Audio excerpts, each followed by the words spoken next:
नमस्कार दोस्तों, मैं अनिल कुमार, सहायक आचार्य राजनीति विज्ञान।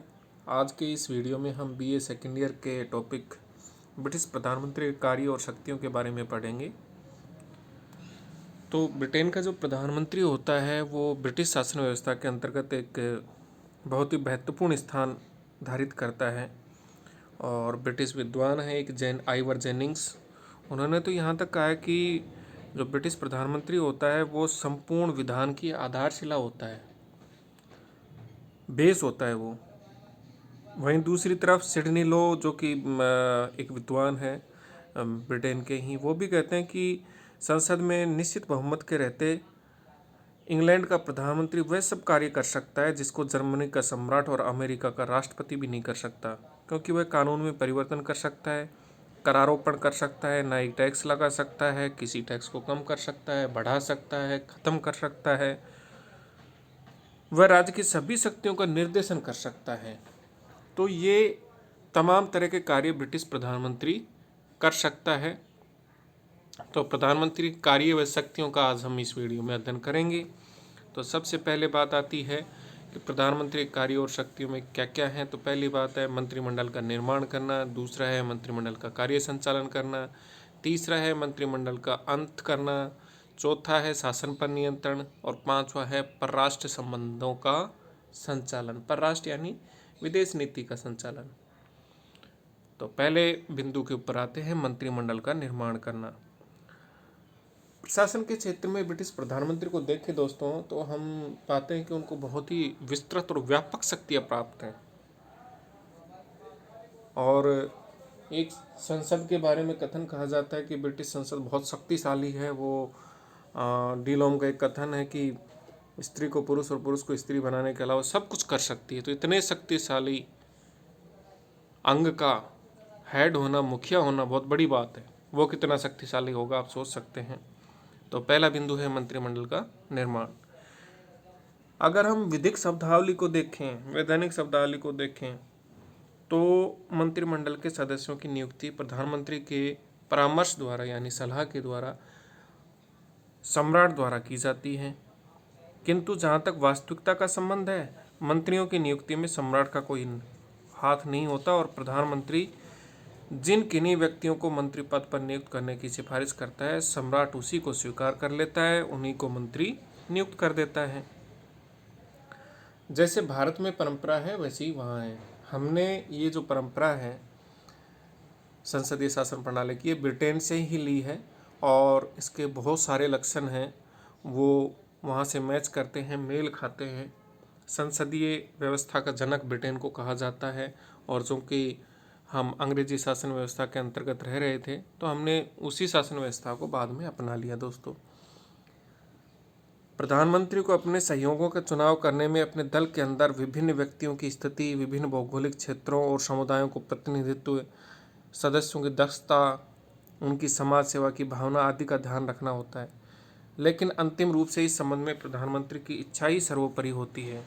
वो जिसको चाहे उसको मंत्री बना सकता है। व्यवहारिक अनुभव के आधार पर कहा जा सकता है कि इस संबंध में न तो संसद और न ही दलीय कार्यपालिका ने उसके ऊपर कोई दबाव डाला है। उसकी मर्जी है, जिस किसी को भी मंत्री बनाए वो बना सकते हैं।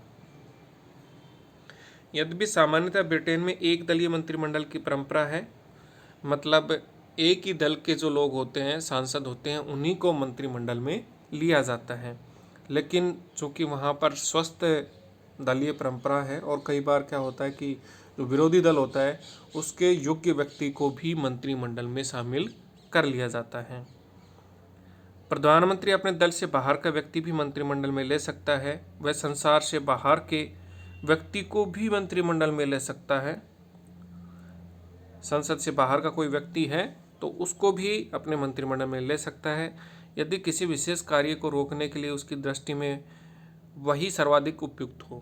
कोई काम है और उस काम के बारे में प्रधानमंत्री को ये लगता है कि फला व्यक्ति इसको अच्छे तरीके से निभा सकता है, संपन्न करा सकता है, तो प्रधानमंत्री उस काम को संपन्न कराने के लिए उस व्यक्ति को मंत्री बना सकते हैं।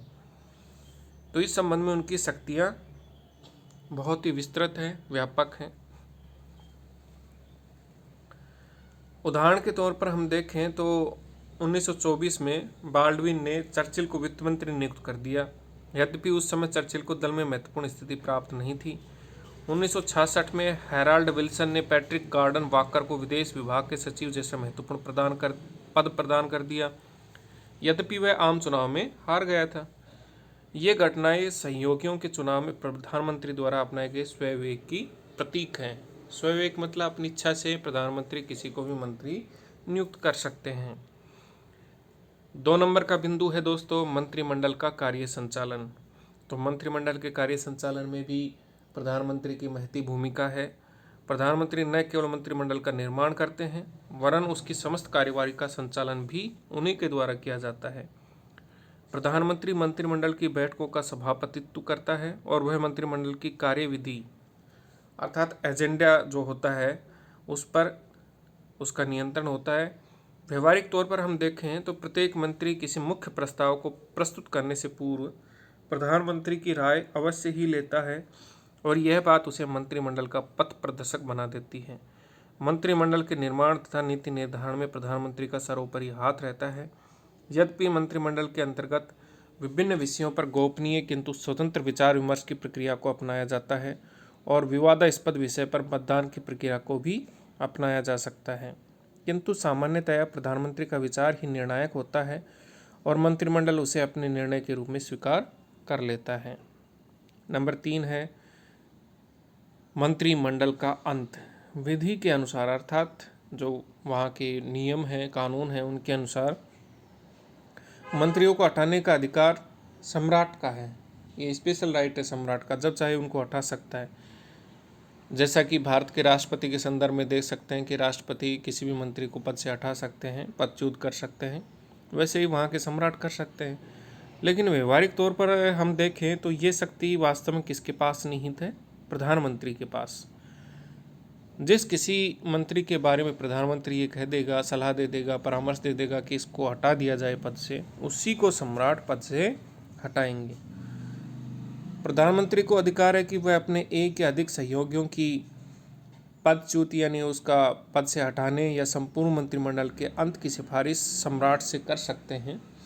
यदि प्रधानमंत्री स्वयं त्यागपत्र दे दे तो उसके त्यागपत्र के साथ स्वतः ही पूरी मंत्रिपरिषद भंग हो जाएगी।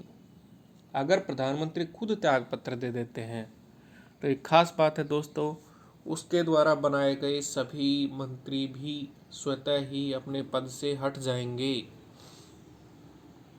क्योंकि उनकी नियुक्ति किसने की है? प्रधानमंत्री ने की है वास्तविक तौर पर। और जब प्रधानमंत्री नहीं रहे तो फिर मंत्री क्या करेंगे? प्रधानमंत्री से अंतिम रूप से असहमत मंत्री को त्यागपत्र देना ही होता है। मंत्रिमंडल के अंतर्गत ही मंत्रिमंडल के पुनर्गठन की शक्ति भी सम्मिलित है। लॉस्की के शब्दों में वह अपने मंत्रिमंडल में जब चाहे और जैसा चाहे वैसे परिवर्तन कर सकते हैं। नंबर 4 है शासन पर नियंत्रण। अगर हम सैद्धांतिक तौर पर देखें ब्रिटिश राज व्यवस्था को तो दोस्तों हम पाते हैं कि वहाँ सर्वोच्च जो शक्ति है वो कौन है? वहाँ का सम्राट। लेकिन ये सिद्धांत रूप को आप छोड़ दीजिए, व्यवहारिक तौर पर हम देखें तो वहाँ सर्वोच्च कौन है? वहाँ की संसद, वहाँ का प्रधानमंत्री। सिद्धांत रूप में देश का शासन प्रमुख राजा है, किंतु व्यवहार में शासन प्रमुख के सभी अधिकारों का प्रयोग प्रधानमंत्री के द्वारा ही किया जाता है। शासन पर सर्वोच्च नियंत्रण रखने हेतु उसके द्वारा शासन के विभिन्न विभागों में समन्वय स्थापित किया जाता है। उसके द्वारा यह कार्य विभिन्न विभागों के मंत्रियों में मध्यस्थता करते हुए और विभिन्न विभागों को आदेश निर्देश देते हुए किया जाता है। राज्य के सम्मान प्रदान करने का कार्य सम्राट के द्वारा प्रधानमंत्री के परामर्श के आधार पर ही किया जाता है। इस प्रकार सभी महत्वपूर्ण राजकीय पदों पर नियुक्तियां या तो प्रधानमंत्री द्वारा स्वयं की जाती हैं या उसके परामर्श के द्वारा सम्राट उनकी नियुक्ति करता है। जैसे बिशप हुआ, राजदूत हुए, न्यायाधीश हुए और जो महत्वपूर्ण विभाग हैं उनके जो हेड हैं, मुखिया हैं, उनकी नियुक्ति है। उपनिवेशों के गवर्नर हैं, स्थायी आयोगों और बोर्डों के मुख्य अधिकारी, ये सब के सब किसके द्वारा नियुक्त होते हैं? प्रधानमंत्री के द्वारा, या तो डायरेक्ट रूप से या फिर प्रधानमंत्री की सलाह से सम्राट के द्वारा नियुक्त होते हैं। यद्यपि नियुक्तियों के संबंध में विभागीय मंत्रियों की राय ली जाती है, फिर भी प्रधानमंत्री का ही निर्णय अंतिम होता है। अंत में कोष का प्रथम लॉर्ड और कोष के संस्थापन मंडल का अध्यक्ष होने के कारण कोष के उच्च अधिकारियों के चयन में प्रधानमंत्री की सहमति आवश्यक होती है। अगला बिंदु है दोस्तों परराष्ट्र संबंधों का संचालन। प्रधानमंत्री का एक महत्वपूर्ण अधिकार और कार्य विदेश नीति का संचालन करना भी है, अर्थात परराष्ट्र संबंधों का संचालन करना भी है। किस देश के साथ कैसे संबंध स्थापित करने हैं, किससे समझौता करना है, संधि करनी है, किससे पूर्व में की गई संधि में बदलाव करने हैं, ये तमाम तरह के डिसीजन जो हैं, निर्णय जो हैं, वो प्रधानमंत्री के द्वारा लिए जाते हैं। परराष्ट्र मंत्रालय चाहे उसके पास हो या न हो, परराष्ट्र संबंध के सुचारू संचालन का अंतिम जो दायित्व है वो प्रधानमंत्री का ही होता है, अंतिम निर्णय उसी के पास होता है। व्यवहार में 1945 से 50 के काल को छोड़कर सदैव ही वैदेशिक मामलों पर प्रभावपूर्ण नियंत्रण प्रधानमंत्री का रहा है।